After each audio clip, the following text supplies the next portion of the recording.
Let's sneak off from this crowd. I've something terribly important to say to you. Really? Something wonderful. On the square? Sure thing. Now listen.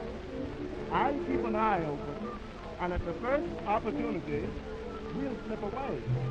All right, where? Upstairs? That would be fine. Okay.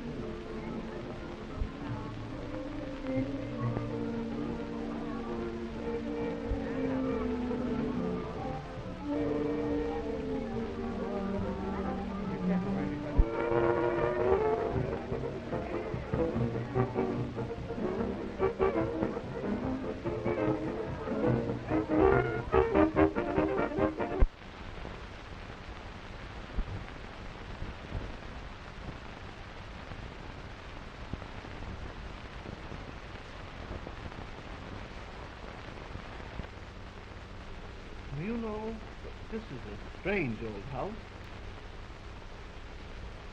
There's something peculiar and forbidding about it. Yes, there is. And a good reason for being so. How's that? The old Lucret mansion. Oh, Don't you recall the Lucret case? vaguely. He was a packer. That's him. Yes, I remember. It seems that he... Killed his wife. That's right. Killed his wife. I wonder where. In this house? In this very room. Right over there.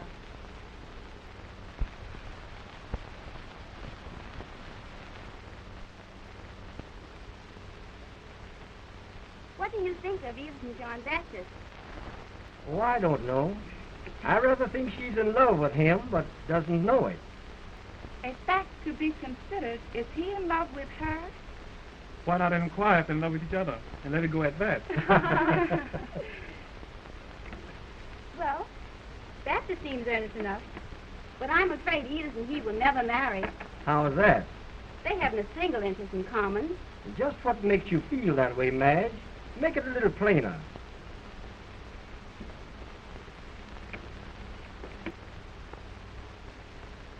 Well, it's like this. Edith doesn't belong in this environment. It is all a case of make-believe. How she got here is a long story. But I do know that she doesn't belong here, nor among these people. He brought her here a bride, and she was beautiful. That's the picture on the wall over there. It was hanging there when I moved in, and I've never taken it down. But why don't you? Why, I imagined that you'd wake up some night and hear her crying. No, but I've had two strange and horrible dreams since I've been living here. I dreamed one night that somebody came in here and murdered me. Oh, let's talk about something else. The second dream was a repetition of the first. I only have a vague idea of the murderer, but he seemed to have come from far away and was a strange, vindictive sort of person who accused me of having ruined him. Please, Edith. All right, my dear. After all, I'm told that most dreams go by contrary and that only a few come true. I hope to forget the ones I had, though they seem to linger with me. In the meantime, are you enjoying my party? Oh, sure. I'm having a wonderful time. You know, I enjoyed both songs that girl sang, but the last one was especially beautiful. It seemed to inspire one to love, didn't it? Yes, dear. And I have come to say that I love you. Oh, John. To begin with, she's neither polished nor refined. What the people see and call that is but a veneer, and a very thin veneer at that.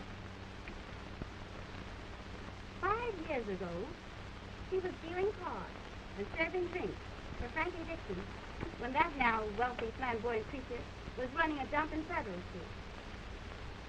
She fell out with Frankie and went to manage the most notorious roadhouse in Cicero.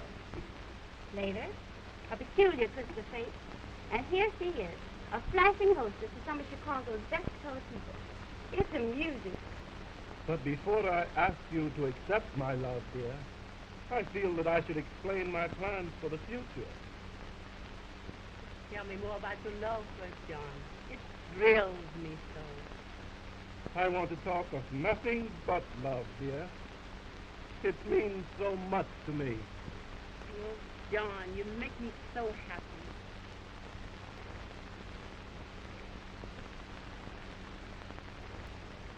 Oh, isn't it beautiful to plan, dear? While you do not know it, may have not even guessed it, but I have some big plans in mind also. I've had them for a long time, and I want to tell you about them. And I'll bet you've been planning on doing the very same thing I have. There's such good money in it. Well, I'm fairly certain that it's not. I'm sure you haven't even pictured what I have in mind. In fact, what I'm all prepared to do. All right, my dear. Then I'll describe my plans first. Then see if we have the same thing in mind. What is going to do her? Dress a pig in silk and he'll wallow in the mud at the first opportunity. Now, mark my words, this time it depends on her part isn't going to last much longer. Sooner or later, she'll return to the racket from which she came. I'd be willing to lay a bet that within less than 2 years from now, she'll have kicked over the traces and turned this very house into a dive as low down as Frankie Dixon ever run. But what about Babsy? If he loves her... Oh, forget it. He doesn't love her. He's only infatuated and thinks he does. Oh, come on, Madge. Give the poor girl a break. It is possible that you're misjudging her. I'm doing nothing of the kind. It's you who don't understand. It takes a woman to understand another woman, and I understand Edith Duval. As for Thatcher, he's a fine and manly cat. But when he proposes to Edith, and they are both soft and emotional, she'll unburden herself to him, and that'll be the end of it. But it's my deal. Go ahead. Cut the cards. You go into business, Edith? Why, what kind of business? A club, dear. You see, we could use this house for the purpose. A club, Edith? Why, I haven't the least idea what you're talking about. What kind of a club? A social club, John. What other kind could we run? The kind that Frankie Dixon runs. You understand? Great guns, Edith. You can't mean it. Why, have you ever been to Frankie Dixon? Have you any idea the kind of place she runs? Of course I've been there and understand what goes on. But she's making money. Good money. More money than any other woman I know. So, what difference does it make what goes on? This much difference, as far as I'm concerned. Why, I wouldn't have anything to do with such a business. Why, the whole mess is against every principle that I possess. Why, she runs a gambling joint, bootlegs, banks the clearinghouse numbers, runs the policy wheel. She's mixed up in the racket completely.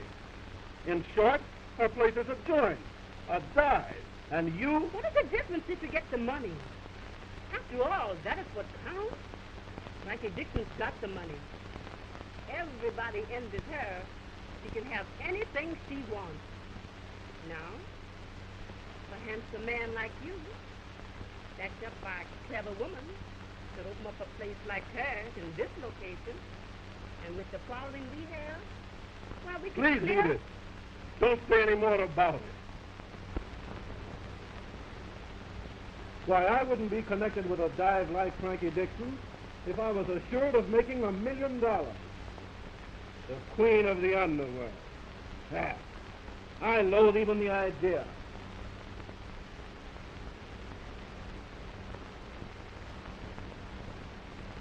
I appreciate your point of view, John. But we do not have to be wicked because of the nature of our business.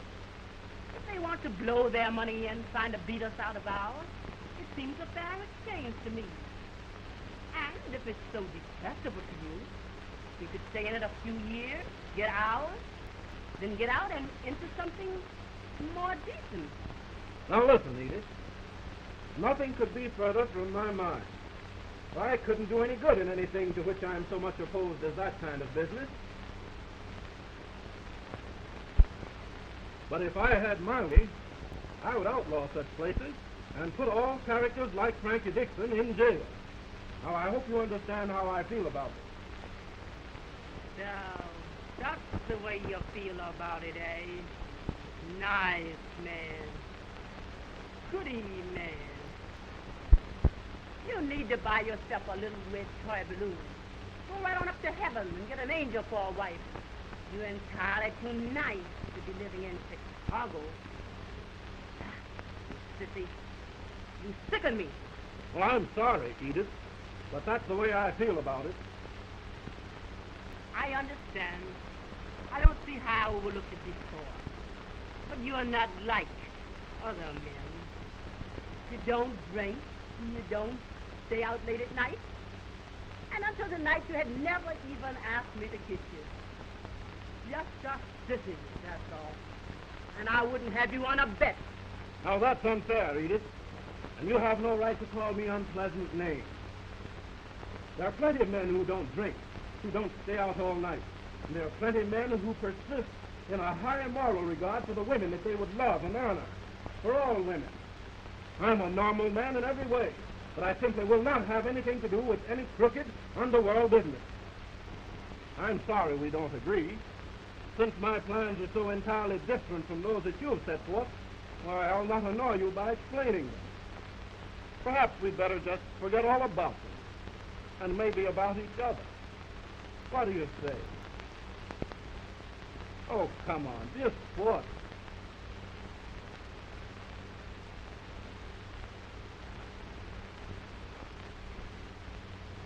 Well, goodbye.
Come in. Why, hello, Baptist. Oh, Preble, come right in. Come right in. I got your groceries from town. Okay, let's put them over there on the trunk, Preble. Come on back. Take a seat. Tell me all the news.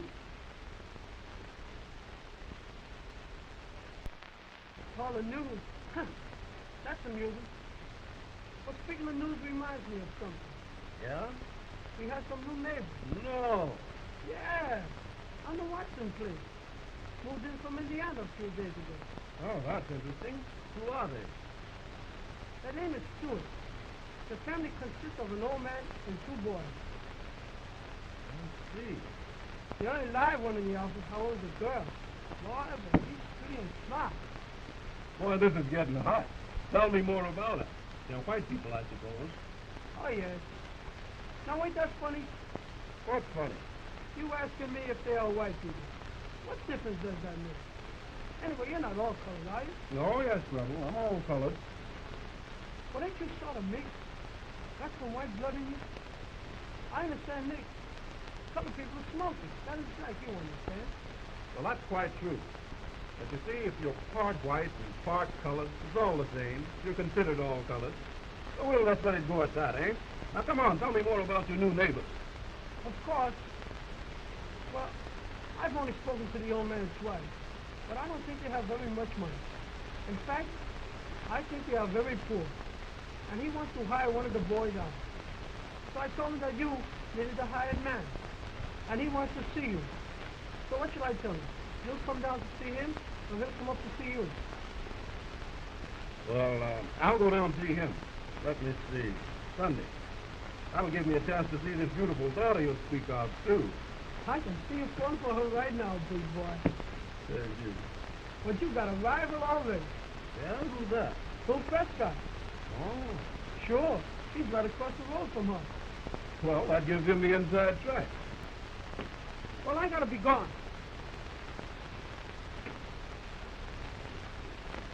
I'll tell him that I saw you, and you'll be down to see him. Okay, Preble, thanks.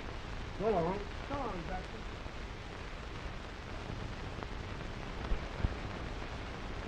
And now, Bill, George and I can take care of everything about the home.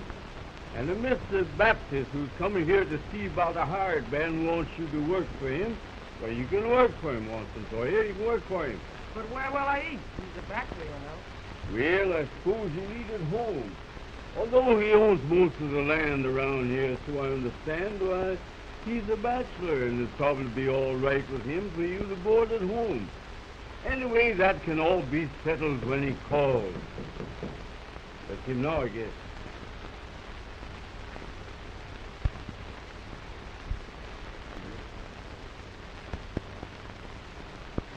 Why, good morning, Bill. Good morning. Come right in. Come right in. Thanks, George. Looked so funny when you saw me, I thought something would happen. Well, it was like this. I'm looking for a man who wants a hired man, and I thought it was him when you knocked. That's why I looked surprised. But we're always glad to welcome you, to have you call, so come right in. Be seated and make yourself at home. Thanks, George.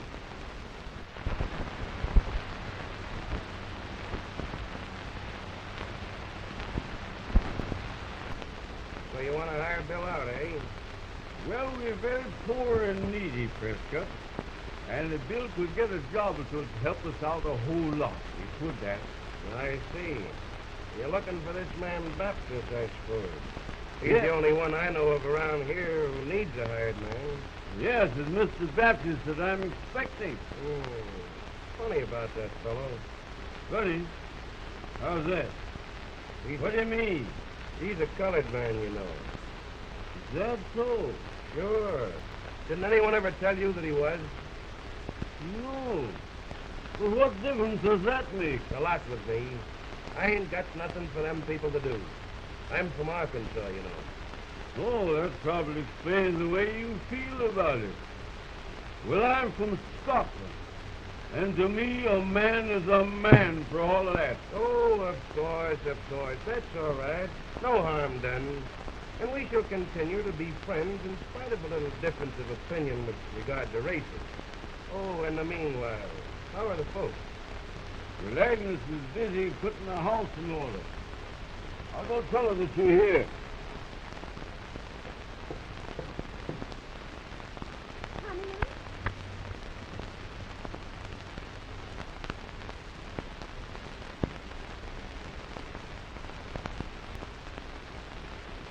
Has he arrived? Yep, he's downstairs now waiting for you. Waiting for me? Why, that can't be possible. He doesn't know me yet. I mean, Bill Prescott is down there, not Leon Baptist. Oh, shucks. What's the matter, Agnes? Don't you like Mr. Prescott? No, Father, I do not. Perhaps you're sorry to hear me say it, but why pretend? Bill Prescott and I are not alike in any way, and now you know how I feel about him. I thought it was Mr. Baptist. Oh, Mr. Baptist. Well, Mr. Baptist isn't coming to see you, Agnes. He's coming to see me about hiring Bill. Oh, Father, forgive me. Of course he is not coming to see me. I didn't mean it that way. But I have heard so much about him since he came out here. How he acquired all those lands and cattle, horses, and then Treble told me that he was calling this morning to see you about hiring Bill. It put me all aflutter and made me anxious to see him, what he looked like, and all that. Well, of course, my dear, we're anxious to meet this man and welcome him as we do everybody. But the Prescott brought news regarding him that no one had explained before. What was it? He's a colored man. A colored man? Do you mean that he's a Negro, Father? Negro, yes, a black man, yes. Oh, Well, of course, that wouldn't make any difference as far as we're concerned, would it? I know, Father. Of course not. That's what I told Prescott. Prescott? Oh, yes, it was Moses. Yes, of course. You know, that fellow is prejudiced. I didn't like the way he referred to Mr. Baptist. You know, I judge a man according to his honesty and ability. That is the only fair way to judge anybody. I knew you would refuse me, dear. He seems to think the same way. You are so good, Father, that I have always hoped to be like Thank you, baby. you. You say that he's a black man's father? No, dear. I said a Negro means a black person. I've never seen Mr. Baptist. Then he might not be black after all. Of course not. I saw some colored people when we passed through Chicago on our way out here, and many were quite light.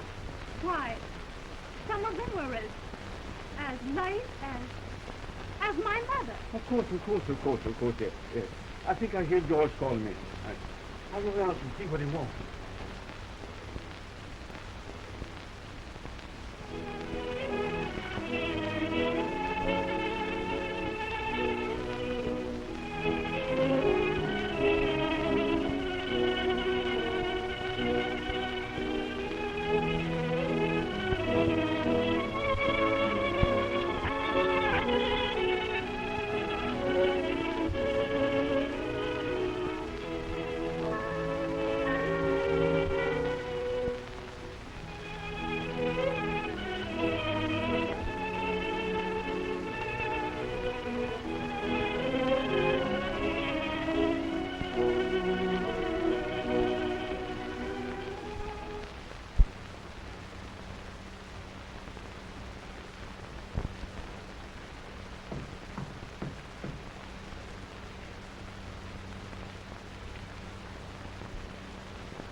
Pardon, miss.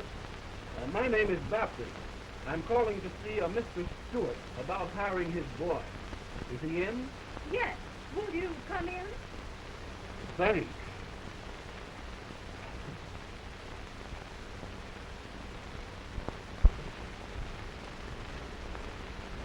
Please be seated.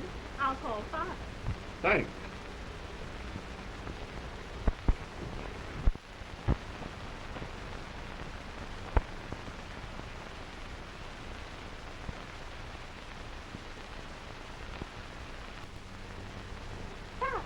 Father, wake up. Mr. Baptist has come. He's in the front room, so hurry in there and don't keep him waiting. All right, my dear. I won't keep you waiting long. Now that he is here, you entertain him while I prepare dinner. Why is my baby so excited? Oh, Father, stop talking and go on in there before he becomes impatient. All right. I'm going. Call us when the meal is ready.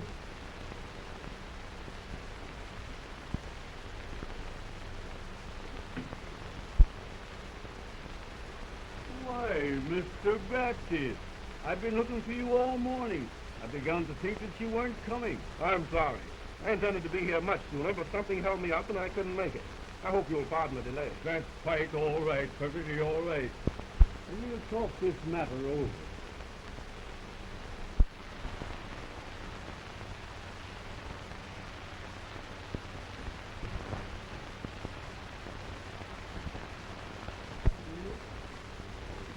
All right, it's all agreed, Mr. All agreed, Mr. Baptist. He's to board at home and work for you. And I hope he pleases you. If he does not, you just tell me and I'll attend to him. Oh, that'll never be necessary. I try to get along with everyone, Mr. Stewart, and I'm sure that Bill and I will make it all right. Well, I'll be running along now. I'll look for the boy in the morning. Yes. Father, dinner is ready. Don't let Mr. Baptist go yet. Ask him to stay for dinner. By all means, I've forgotten. You must stay for dinner, young man. In the meanwhile, meet my daughter, Miss Agnes, Mr. Baptist. I thank you for your kind invitation to remain for dinner, but really, I don't think... Well, don't think. Just come on in and eat. The girl has prepared enough for all of us. So come on in and eat your fill.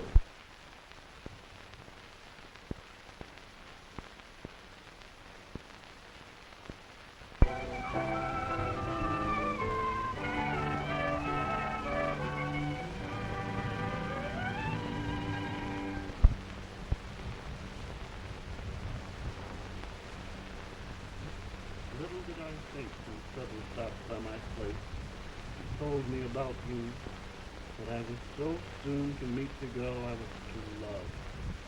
Love is beautiful, isn't it, dear? Sometimes I hardly know whether I'm awake or dreaming. I only know that I'm happy, very happy. Although I've just met you, dear, you've been in my heart for years and years. I've dreamed of you by night, longed for you by day. Then suddenly you appeared, just like an angel from heaven. And now my dreams come true, and I have you fast in my arms, to hold you close, gaze into your eyes, touch your loving lips, sweet, tender lips.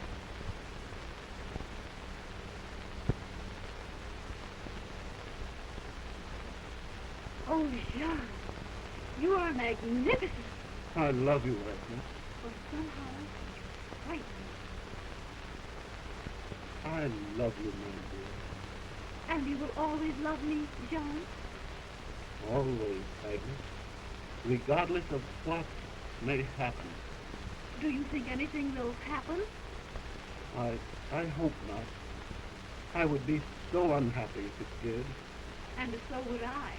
But nothing can stop us from always loving each other. Nothing, dear. Listen, Jean.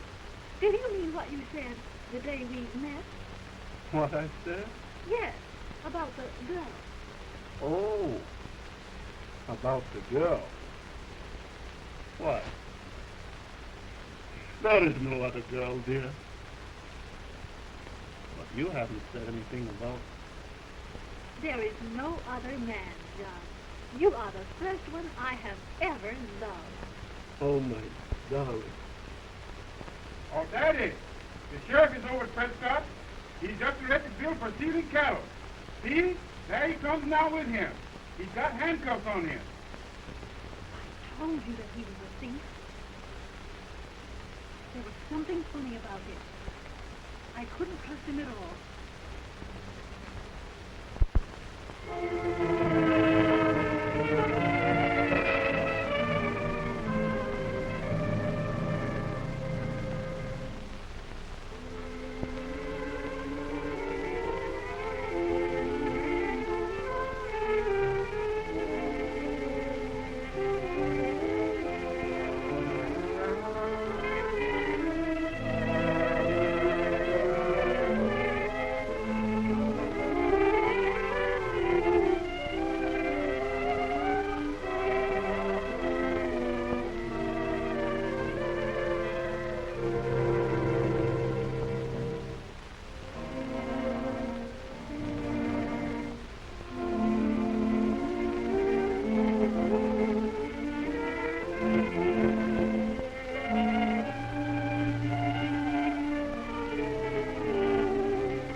My darling, why are you weeping?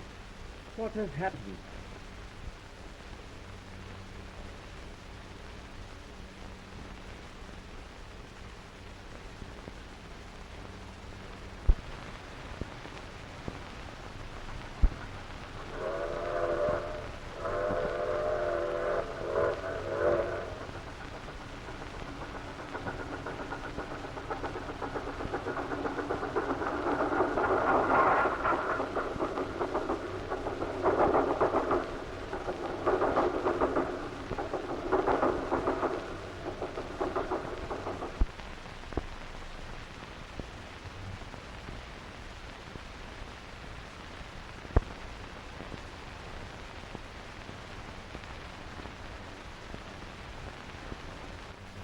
I married her and we lived happily until she died. God rest her soul. And now you know the truth. I would have told you many times before, but Watson restrained me. I'm sorry now that I did not. That is why John wrote me the letter. He thought I was of one race, while he was of another, and that we would be ostracized, that we could not be happy. The letter, Father, The letter. He said he was going away, and before he learned the truth. That letter was posted yesterday. He might be gone now, and we don't know where to reach him. Be calm, Agnes. Be calm. He may not have gone. I'm glad now that he loves you. But be calm, my dear. Be calm. I have a strange feeling. Something tells me that he will do as he has written. And I love him, Father. I'm so. I'll find Bill. Send him up to his house and bring him back to you. Hurry, Father. Oh, do hurry. And bring him back to me.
John Baptist, you?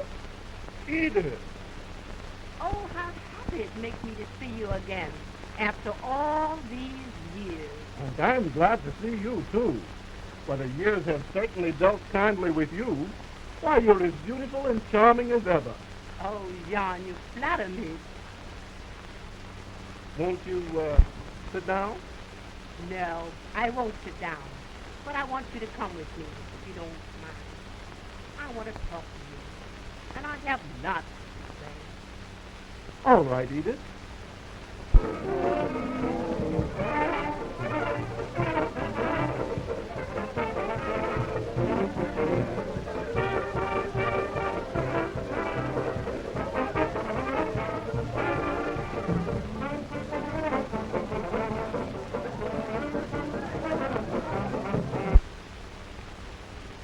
Oh, John, why have you treated me so shamefully? Shamefully, Edith? Well, what do you mean? You did not write me a scratch after leaving Chicago over 5 years ago. I know I acted foolish, but that was not enough for you to put me out of your life altogether, as you have done. No, Edith, you're all upset over nothing. Well, I forgot all about the way you treated me long ago. But I haven't forgotten, John.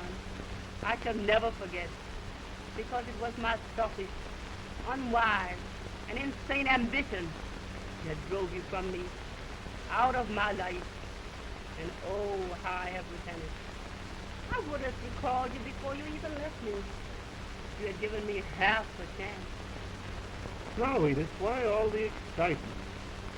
You know, I didn't mean a thing to you then. And I certainly don't hold anything against you now because of what happened 5 years ago. But I'm telling you, John, I have never gotten over it. I knew before you left me that I loved you more than anything else in the world and wanted you. I would have gone anywhere with you, done anything for you. You had only to ask, to have suggested something. Oh, dear, you don't realize what you're saying. Why, I realize fully, John Baptist, and I have been unhappy ever since. It's terribly embarrassing for a woman to have to make such an admission. But I love you, John. Always have, and always will. Oh, Edith, don't you catch my point? Conditions have changed as regards us. You belong to one phase of life, and I another. Crude as it is, I'm fond of life out there in the wilderness, and I'm sure that you wouldn't like it. Then, don't you see, if you fail to like it, you couldn't very well appreciate my effort, and that would make me very unhappy. But I would appreciate what you're doing out there, John. I would be happy with you anywhere, under any circumstances or conditions. You intoxicate me with your confession, Edith. You do not know it, but I too have been unhappy, and I'm afraid I've been lonely. Then take me with you, Jan. Trust me and love me, and I shall never fail you. Something has happened that makes it imperative that I take a wife. But I can't fancy your being happy out there. I just can't believe that you would.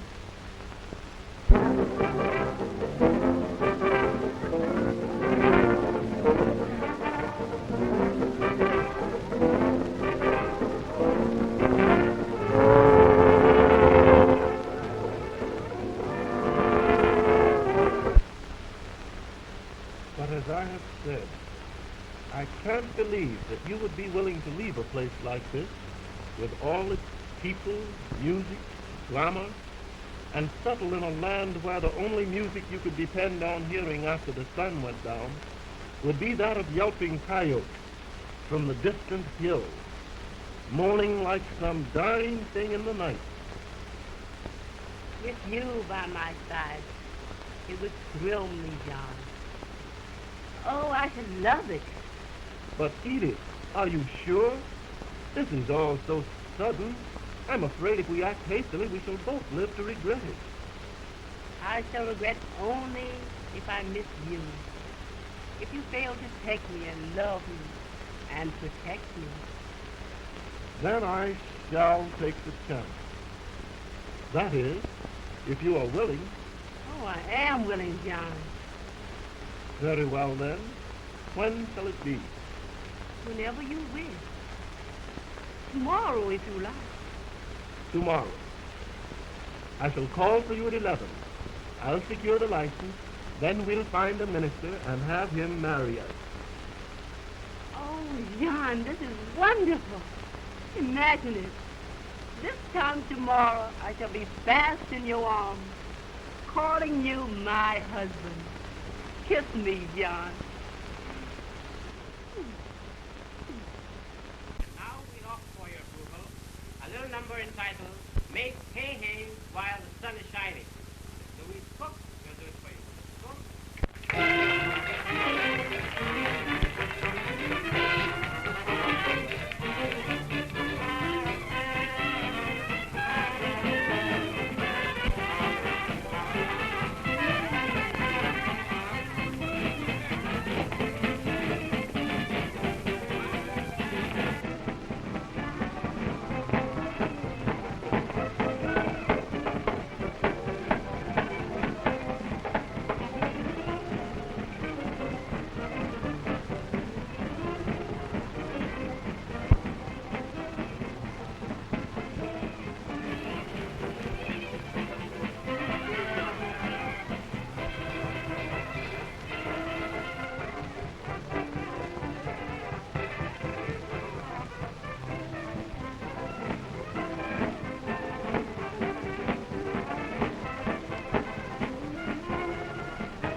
Django is outside and wishes to see you. Shall I send him in?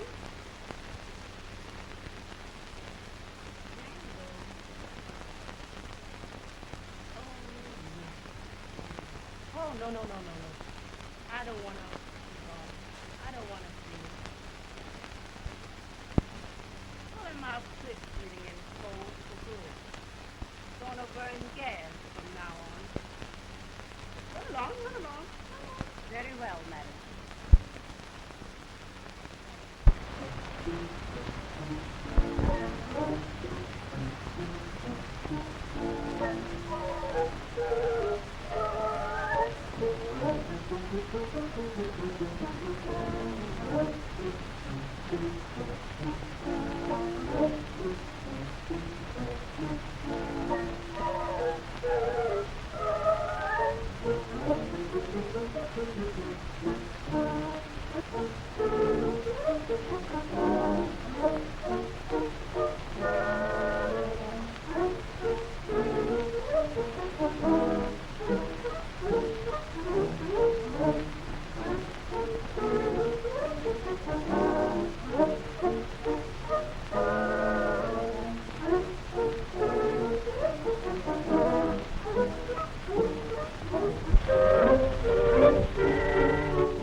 Django, you?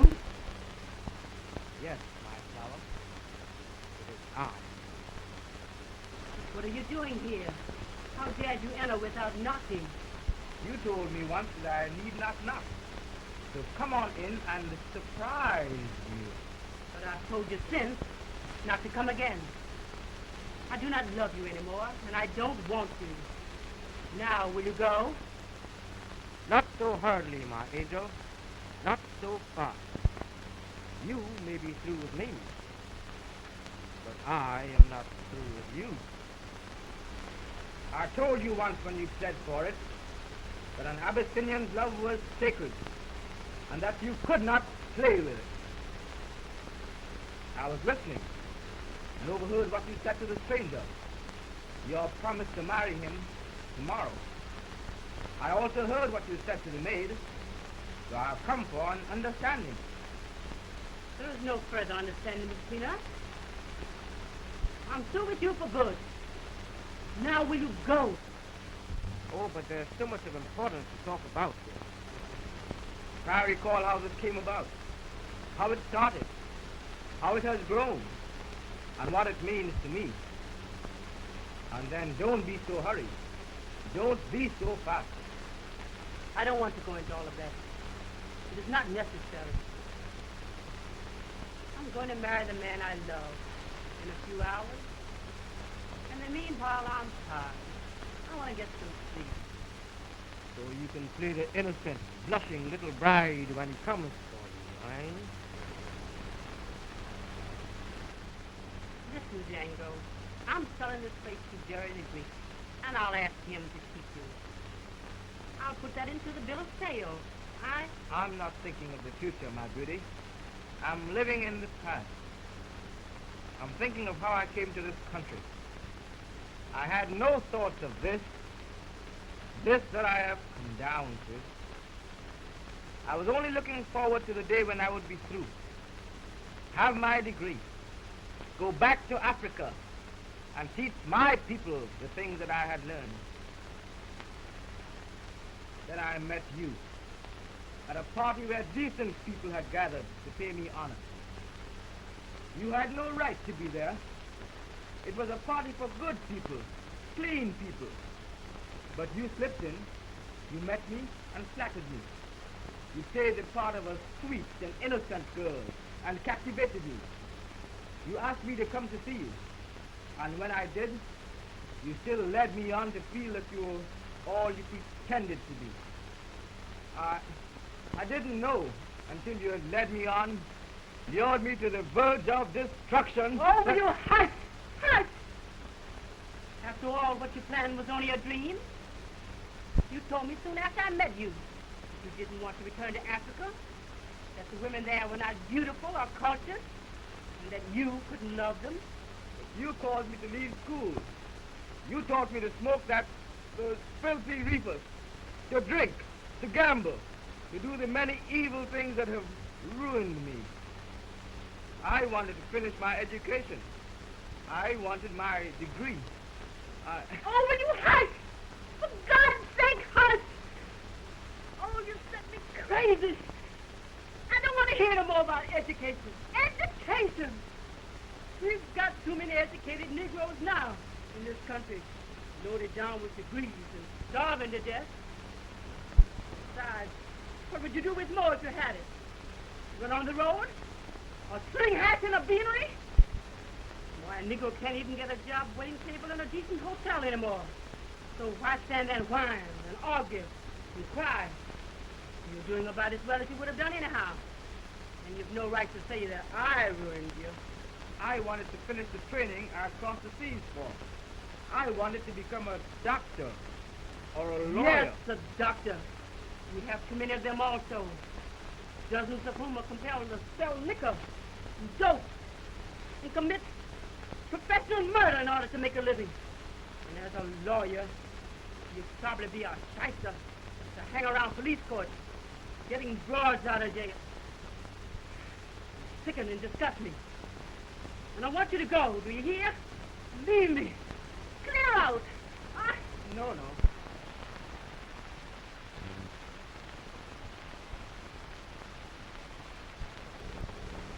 I'm sorry, but I suppose you're right. All my hopes, dreams, and ambitions, however, are shattered.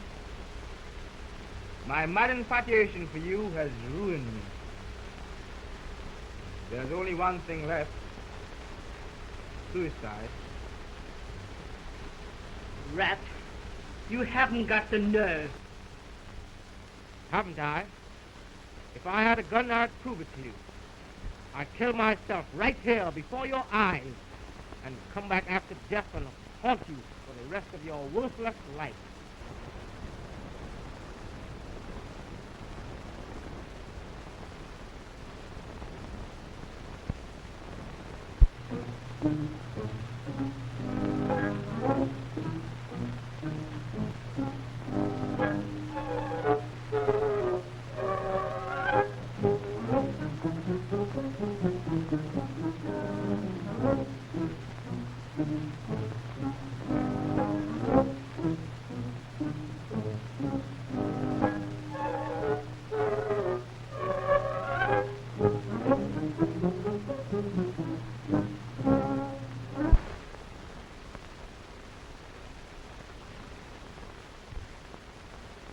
You're yellow.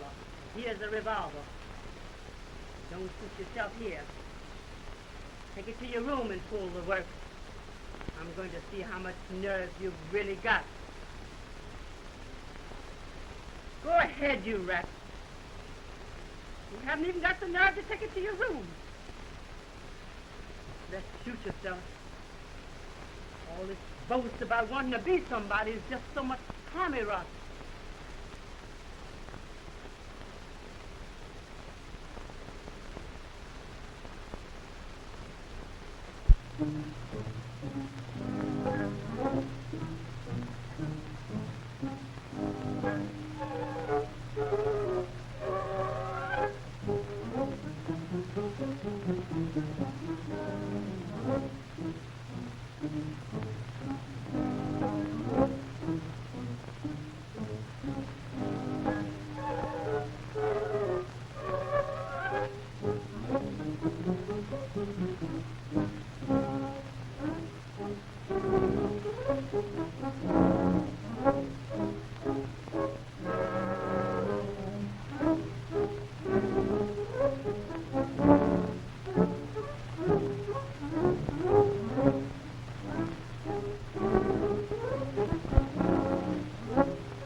why should I kill myself?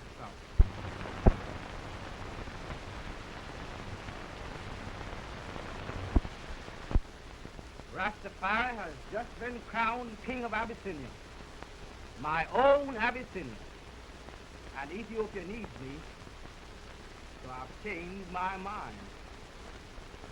I'm going back there, but before I do so, I shall make up for all the terrible things I've done here by sending you where you belong, fixing you so that you never ruin another man. Django! Django! What do you mean? Oh, don't! Oh! Oh!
Why, that's strange. Well, of course, it's all a mistake. Baptiste hasn't killed anyone. Of course he hasn't, but he was desperate when he left here and is now in trouble, and I want to go to him. You dare go to him? Yes, Father. It is because of me that he is there and in this trouble, and I want to go to him today, at once. May I? Why, you poor dear. Of course you may, and I'll give you the money to do so. Just wait a moment. I'll call George and tell him to harness the mare. Oh, George! George!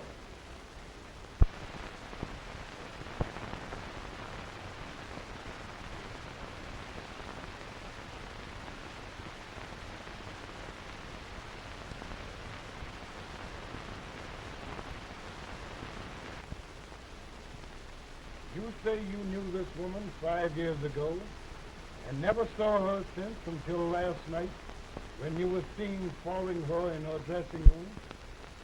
Well, you were the last person seen with her before her body, shot to death, was found in this same dressing room. Well, of course, I'm deeply shocked at such a terrible occurrence. But I had no motive whatsoever to commit such a horrible deed. Why, we were to have been... Back the goods on you and you go to talk, see? Pardon, Chief. This fellow had been going in this Duval, and there was something about her murder. Now I followed him to his room, where he packed some things, and flew out of the house by a back stairway, bought a taxi, and drove to Union Station. I nabbed him just as he was boarding the train to New York. I think you will discover by questioning him that he knows a great deal more about the murder than he's willing to tell. Meanwhile, here is one of the rails from the club who can tell you a few things that will throw some light upon the subject. All right, lads, let's have it. Now, just a minute. Who are you? My name is Jerry Park, and I work at Miss Duval's club. This man here used to go with Miss Duval, but they ain't been getting along so well lately.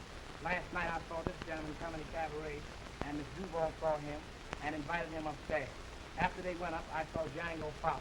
His face was tough and he was mad. Then after a while, I saw this man come down and leave. And after he had gone, I happened to pass Miss Duval's room, and I heard her and Django quarrel. And I heard her say, "Now will you go?" But I didn't hear no more. Then a little later, I saw him come out and leave by his side door. And after he had gone, they discovered Miss Duval's body. It's a lie. It's a lie. I didn't kill him. Somebody's made blood me. I was... Now, easy, boy. Easy. I've heard enough to let this man here go. Order you held. Lock him up.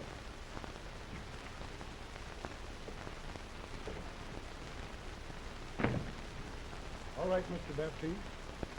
Sorry to have annoyed you. Oh, that's perfectly all right, sir. I'm sure I could have proven my innocence, but naturally I'm glad that it's proven so soon. Good day. Good day, sir.